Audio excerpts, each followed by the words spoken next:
Good morning, my friend. My name is Dr. Ivan Pavlov. I was born during the final years of the Soviet Union, and I have practiced medicine for over 7 decades. At 94 years old, I still rise before the sun, stretch my legs, and prepare a breakfast that fuels me for the day. But it wasn't always this way, not for me, and certainly not for the people I've treated over the years. Let me take you back to my childhood. I remember my grandmother, a strong woman with hands like tree bark and a voice that could calm any storm. After my grandfather passed away, something in her changed, not just emotionally but physically. She began skipping breakfast, saying she wasn't hungry. Slowly her body began to shrink. Her steps became small, her back curved. One morning she struggled to lift a bucket of water, and she sat down and whispered, "My strength is fading." I never forgot that. Years later, as a practicing doctor, I saw this pattern again and again, especially in patients over 60. They didn't notice it at first. It was subtle. A little less energy in the morning, a heavier walk, slightly thinner legs. They blamed it on aging. But what I saw clearly repeatedly was something far more preventable.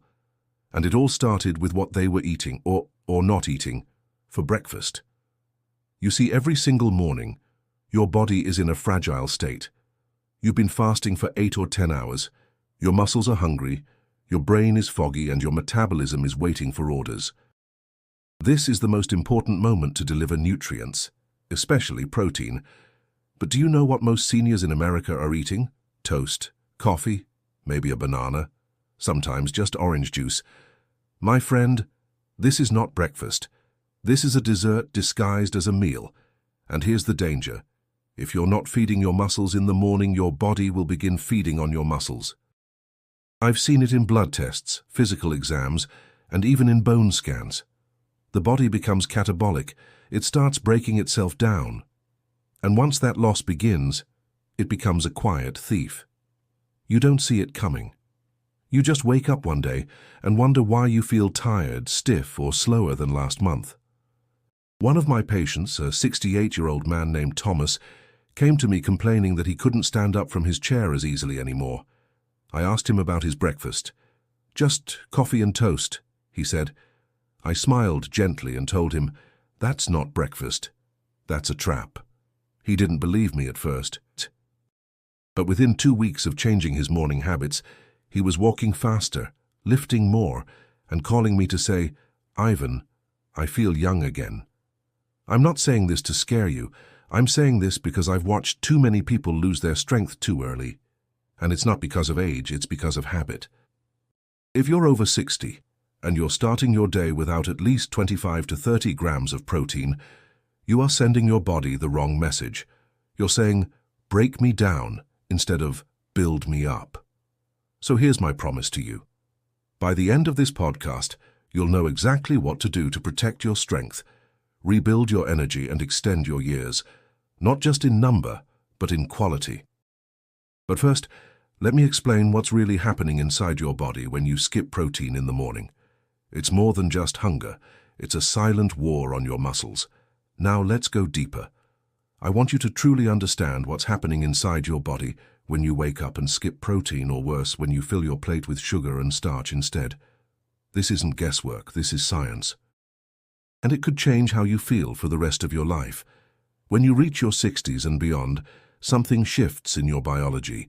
You develop what scientists call anabolic resistance. That means your body doesn't build muscle as easily as it used to. You need more protein more often to trigger the same muscle-building response you once got without even trying. Think of your muscles like a brick wall. When you're young, every meal adds bricks effortlessly, but after 60, your body becomes pickier. It doesn't just want 1 or 2 bricks. It wants a full delivery truck before it even considers repairing the wall. That delivery truck? It's protein. Without enough of it, your body says, "Never mind," and skips the rebuilding process entirely. This is why breakfast is so important.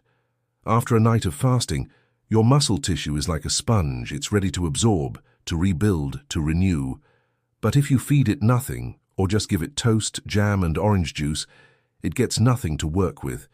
The result? The sponge dries up, the wall weakens, and over time your strength fades, one missed breakfast at a time. I've reviewed thousands of blood tests in my life, and there's one pattern that shows up consistently in seniors with fatigue, frailty, and balance issues. Low amino acid levels in the morning.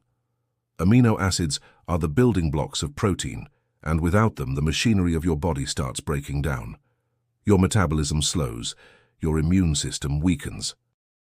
Even your brain feels it. Yes, protein plays a role in mental clarity too.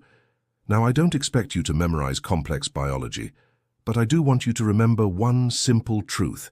Protein is not just for bodybuilders, it's for survival. Every cell in your body, your heart, your liver, your muscles, even your skin, depends on a steady supply of it. And the most critical window to deliver that supply is in the first hour after waking up. Let's take a common American breakfast, a bowl of cereal with skim milk. It might feel light and easy, but in terms of protein, it barely provides 5 or 6 grams. That's not enough to activate the muscle synthesis your body needs. For someone over 60, that meal does almost nothing to protect your strength. In fact, it may even raise your blood sugar and increase insulin resistance, which speeds up muscle breakdown and fat gain. Now compare that to a breakfast with 2 eggs, a serving of Greek yogurt, and a handful of nuts. That gives you around 25 to 30 grams of protein, a powerful dose that sends a message to your body: rebuild, repair. Get stronger. And that's exactly the message we want to send as we age. I once told a patient this analogy, and he never forgot it. Skipping protein in the morning is like starting your car with no oil. It might run for a while, but it's tearing itself apart inside. You may not see the damage today, but give it a few months, a few years, and suddenly you're wondering why you can't carry the groceries, climb stairs, or get out of bed as easily as before. Your body is listening every morning. The question is, what message are you sending it? People often ask me, Dr. Pavlov, how do you still have energy to work at 94? How do you move so well, speak clearly, and avoid the hospital? And I always tell them the same thing: it starts in the morning. Before any patient, before any phone call, I take care of my body. That means movement, hydration, and a high-protein breakfast. Every single day, no exceptions.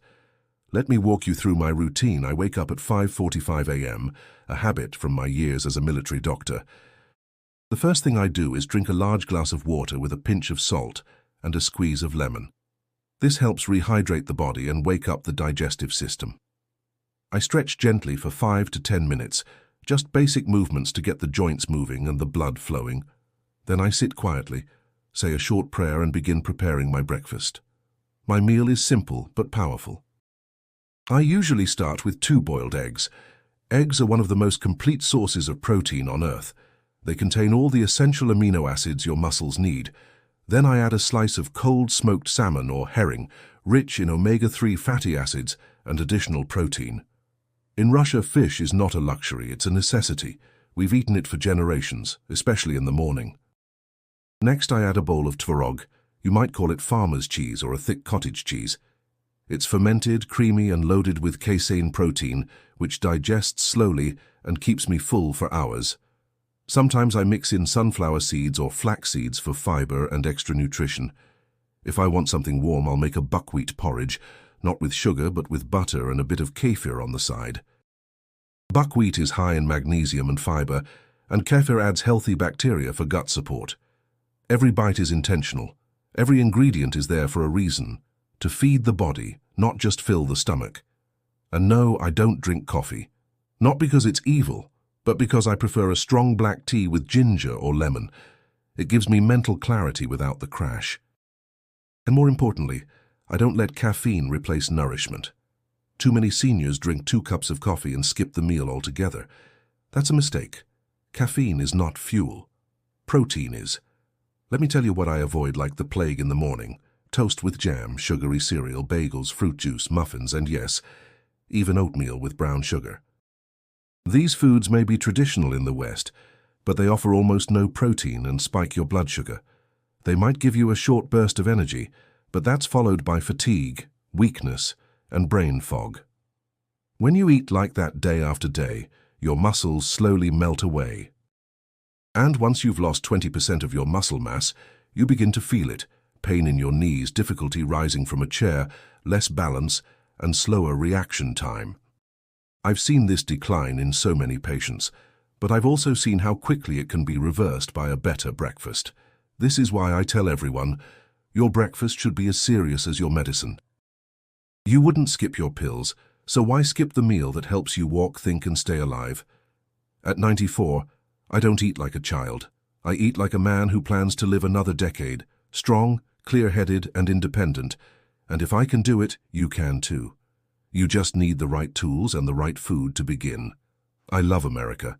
It is a land of innovation, freedom, and possibility. But when it comes to breakfast, especially for older adults, I must be honest, something went very wrong after the 1950s. I've studied nutrition in both the East and the West, and I've seen firsthand how deeply culture shapes health.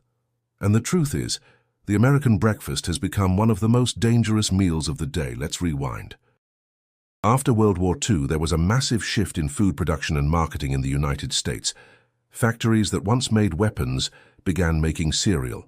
Marketing teams began targeting families, especially mothers, telling them that boxed cereal with milk was complete nutrition.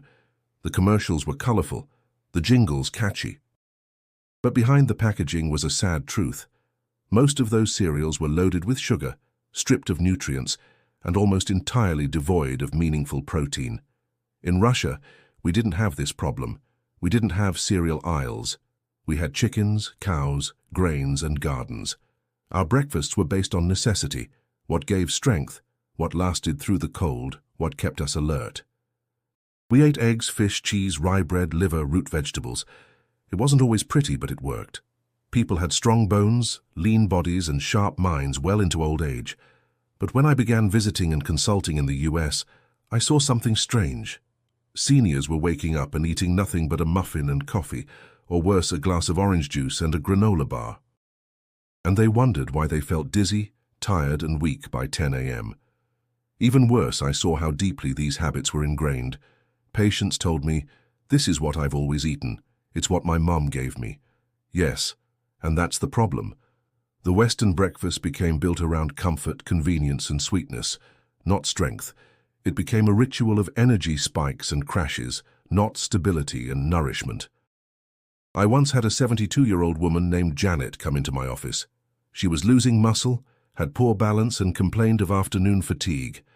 Her breakfast? Half a banana and black coffee.